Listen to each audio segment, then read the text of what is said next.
द्वारा हिंदी पखवाड़े का समापन दिवाली न्यायालय परिसर में हुआ, जिसमें जजों, बुद्धिजीवियों और अधिवक्ताओं ने अपनी सहभागिता दर्ज कराई। डॉक्टर पवन कुमार तिवारी के संपादन में समष्टि पत्रिका का विमोचन किया गया। दीप प्रज्वलन के साथ ही कानपुर जिला जज संदीप जैन ने कार्यक्रम की अध्यक्षता की। मुख्य अतिथि रक्षा विशेषज्ञ डॉक्टर राम तिवारी रहे। जिला जज महोदय ने सुप्रीम कोर्ट की भाषा अंग्रेजी पर सबका ध्यान आकर्षित किया। उनका कहना था कि कई राज्यों से आने वाले जजों का भाषा का मतांतर न हो, इस कारण से अंग्रेजी भाषा का प्रयोग होता है। मुख्य अतिथि डॉक्टर राम तिवारी ने इंटरनेशनल सेमिनार में बतौर रक्षा विशेषज्ञ हिंदी को ही प्राथमिकता दी है। जिस भाषा को हम आसानी से समझ सके उसमें भेद कैसा। बार एसोसिएशन के मंत्री तथा पत्रिका के उप संपादक अजय प्रताप सिंह ने हिंदी कविता का पाठ किया। इस अवसर पर हिंदी के प्रति समर्पित अधिवक्ता दीपक यादव, सचिन गौतम और शकील अली को भी सम्मानित किया गया। राम बालक मिश्रा सम्मान हाई कोर्ट के शासकीय अधिवक्ता अश्विनी त्रिपाठी जी को मिला। सुमन तिवारी द्वारा लिखित पुस्तक भाजन पंचाकृत का विमोचन भी किया गया। विशिष्ट अतिथियों में पारिवारिक न्यायाधीश अरविंद कुमार मिश्रा, वाणिज्य न्यायालय न्यायाधीश सैयद बिन कासिम, संतोष कुमार तिवारी अपर जिला जज SC/ST, Dilip Awasthi DGC criminal तथा वरिष्ठ संपादक कमलेश पाठक जी मौजूद रहे। कार्यक्रम में प्रमुख रूप से बार एसोसिएशन से अध्यक्ष नरेश चंद्र त्रिपाठी, महामंत्री अनुराग श्रीवास्तव तथा लॉयर्स एसोसिएशन की ओर से अध्यक्ष शैलेंद्र शुक्ला तथा महामंत्री राघवेंद्र रहे। वरिष्ठ अधिवक्ताओं में रामशंकर अग्नोत्री, अनिल दीक्षित, विमल सिंह संदेल, DN द्विवेदी समेत अभिषेक अवस्थी, आदित्य अग्नोत्री, दीपक सिंह, ऋषिकेश पांडे, पूजा सिंह, ज्योति आदि मौजूद रहे। कानपुर से doctor Krishna Tripathi, bureau chief की रिपोर्ट। सर्वोच्च न्यायालय के निर्णयों को पढ़कर उसका अर्थ निकालना चाहते हैं तो आपको अंग्रेजी भाषा का ज्ञान होना आवश्यक है। नहीं तो आप माननीय उच्च न्यायालय में सर्वोच्च न्यायालय के निर्णय पढ़ के उस निर्णय के सार को याद नहीं कर सकते हैं। अगर अवेलेबल होगा तो हिंदी भाषा का प्रसार और बढ़ेगा।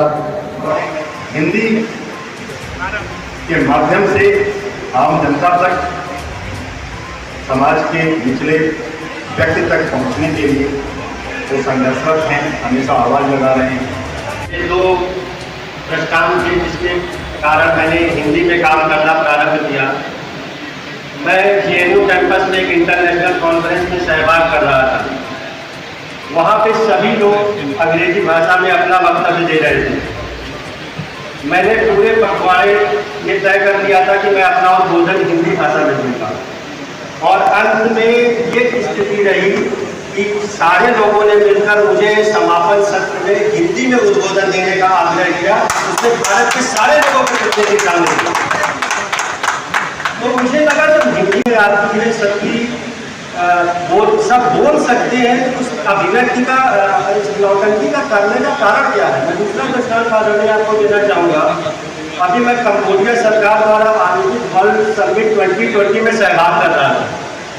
जब मैं भारत का प्रतिनिधित्व करने जा रहा था तो मुझे यहाँ के लोगों ने समझाया कि वहाँ पर आप, क्योंकि हिंदी आपकी कमजोरी है तो आप हिंदी ना अपने इंग्लिश बोलिएगा।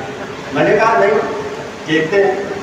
मैंने वहाँ पर कि ऑलरेडी जब हिंदी बोलना प्रारंभ किया तो अंत में स्थिति ये बनी कि सभी लोगों ने मुझे अप्रिशिएट किया और समापन सत्र में फिर मुझे संचालन करने का मौका। जिस देश राष्ट्र में जन्म लिया अब उसी देश में कुंठित हूँ।